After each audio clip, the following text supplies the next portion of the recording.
Hello everyone and welcome. I am bringing you guys another match here against a friend of mine, Dylan. He's playing Black Yellow Yamato, I'm playing Red Purple Law. And yeah, we haven't faced each other in a while, I think since like OPO 3, maybe 4. But yeah, he's down at the locals that we visited. Yeah, it's like refreshing to see some people that we used to play against still in the area that we can keep playing. But yeah, me and him, we play a lot in tournaments. This is round 3, and we're both currently 2-1, I believe. Or no, we're both 1-1 right now. Yes, that makes sense on how it works.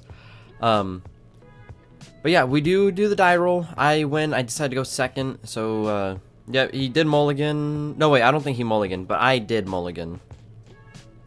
I'm still having a problem figuring out like exactly what I want to have in this deck in my opening hand.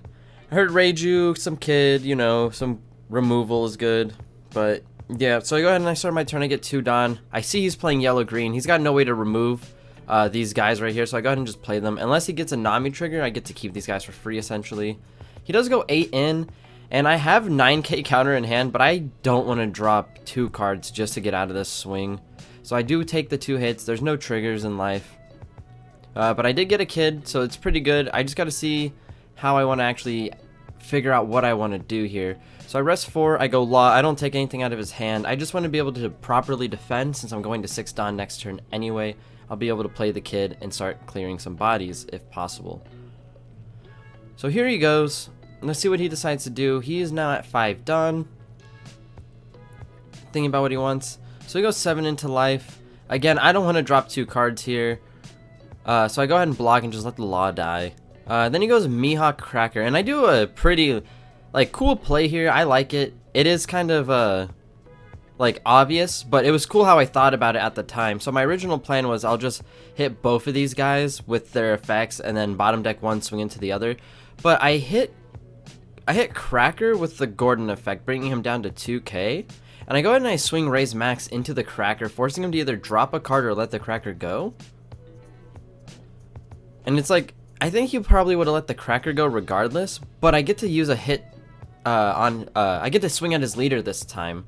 So then I use the Raise Max to hit the Mihawk. I bottom deck the Mihawk, and I go ahead. I'm at 3 Dawn, so I'm like, alright, this is perfect time. Do I give him the 2k? But I don't. So I go Ein, and then Kid, and I go right back up by 2. I was going to go ahead and do the Sachi Penguin. The only problem I was having with the Sachi Penguin was I wanted more counter in hand, because I don't want my Kid to die if he swings 7 again.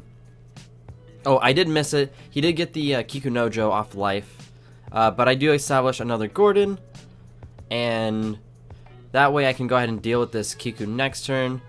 But he goes Nami effect to give his leader banish. And then he, let's see. I wonder how big he's gonna go here. So he just goes all in. 1, 2, 3, 4, 5. He goes 10 in. I block with Kid, and I let him go. It's not worth it getting rid of all my cards.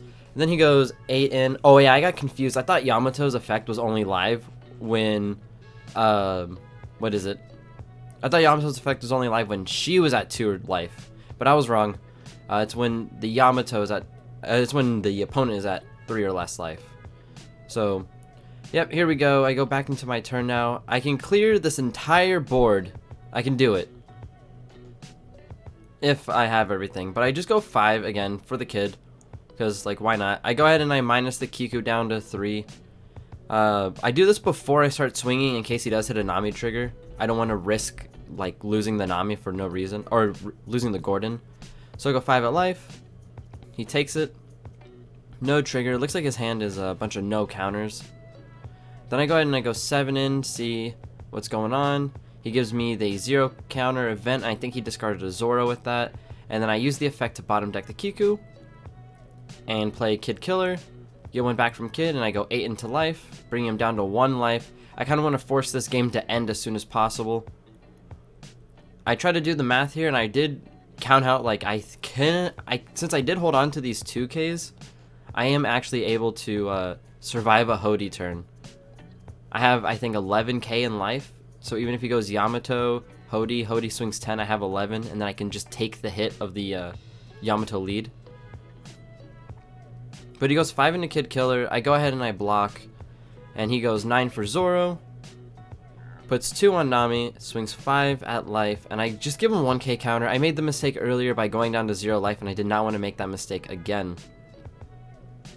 So now at this point I have to decide if I can go for game, and if I can go for game, go for it. If I can't go for a game, I have to kill this Zoro, because the Zoro does mark the end of the game. So I go ahead and I just swing 7 in, see if he takes it. If not, I'll make math easier. Contemplating on what he wants to do here.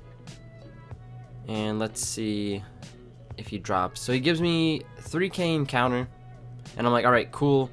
That means if I swing 9, this will definitely go through. And that does happen. And he takes it. And then I'm like, alright, I will go Law Effect. Law Effect will bottom deck the Nami. I did this so that way I can ramp another life and go 9 in again, which if he has all 2k counters, this will get every card out of his hand, and Kid will swing for game. I thought he had it. That's why I went ahead and swung with the Kid. He's like, no, you got it. No counter. But yeah, good game, Dylan. I think I got very lucky seeing all the removal there.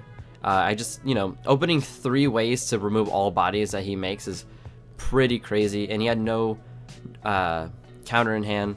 But yeah, good game, Dylan. I hope we get to face each other again. Hopefully he comes up to our locals. If not, I'll see him down at his. You guys have a good one, and peace.